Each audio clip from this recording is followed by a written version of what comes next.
নমস্কার বন্ধুরা, আমি শর্মিলা। আমার নতুন একটা ভিডিওয়ে তোমাদের সকলকে স্বাগত। তো দেখো, আজকে ভাবলাম ওদের টিফিনে আমি একটু আলুর পরোটা দিই। তাই কি করলাম, আলুগুলোকে একটুখানি সেদ্ধ করলাম, মানে খুব একদম নরম করে সেদ্ধ করিনি, একটু শক্ত রেখেছিলাম। মানে বড় সাইজের আমি আলুগুলো সেদ্ধ করতে দিয়েছিলাম, 3-4টে সিটি মেরে আমি বন্ধ করে দিয়েছি। এটাকে কোনো সিমে রাখিনি যে খুব বেশি নরম হয়ে যাবে। এবার দেখো, একটা গ্রেটার দিয়ে আলুগুলো ভালো করে গ্রেট করে নিলাম। আর খানিকটা রসুনও আমি কুচিয়ে নিলাম। রসুন কুচিটা একটু দিলে ভালো টেস্ট হবে আলুর পরোটায়, সেই জন্য রসুনটা আমি কুচিয়ে নিলাম। খুব বেশি রসুন দিইনি, 4 কোয়ার মতো রসুন আমি নিয়েছিলাম। আর তারপর সেটাকে কুচি কুচি করে একদম ছোট ছোট করে আমি ছুরি দিয়ে একদম কেটে নিলাম, যাতে সেটা বড় বড় না থাকে। বড় থাকলে মুখে পড়লে ভাল লাগবে না। এবার দেখো, ফ্রাই প্যানে আমি তেল গরম করে রসুন কুচিগুলো দিলাম, আর তার উপর থেকে একটু কসুরি মেথি দিয়ে দিলাম। কসুরি মেথিটা একটু তেলে ভাজলে খেতে ভালো লাগবে। আর একটু দিলাম লঙ্কার গুঁড়ো। আর দেখো, এগুলো দেওয়ার পর এগুলো একটু ভাজতে থাকবো।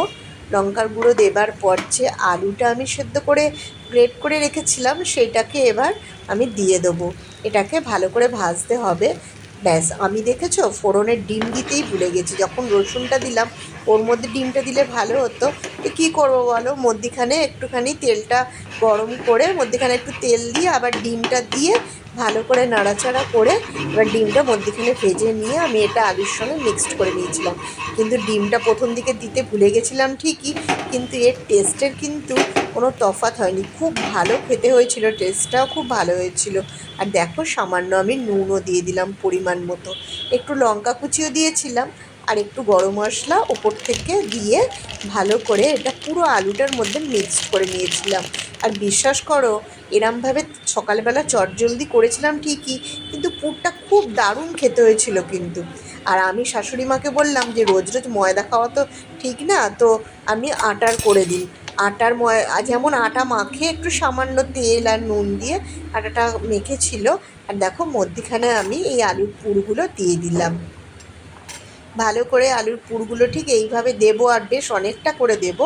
আর তার ওপর থেকেও আর একটা রুটি, এরম গোল 2টো রুটি আর কি বেলা হয়েছিল এক একটা আলুর পরোটায়। একটা আলুর পরোটার ওপরে ভালো করে পুরটা দিয়ে আর তার ওপর থেকে আর একটা চাপা দিয়ে দিয়েছিলাম। তবে চেষ্টা করবে সেটা যেন একটু পাতলা হয়, তাহলে সেটা ভালো হয়। আর কাঁটা চামচ দিয়ে আমি ধারগুলো এরকম আর মানে চিপে চিপে দিয়েছিলাম, তাহলে কী হয়েছিল, মুখটা খুলে যাবে না, আর এটা দেখতেও খুব ভালো লাগছিলো। এবার দেখো, ফ্রাই প্যানে সাদা তেল গরম করে এপিট ওপিট ভালো করে ভেজে নিলাম।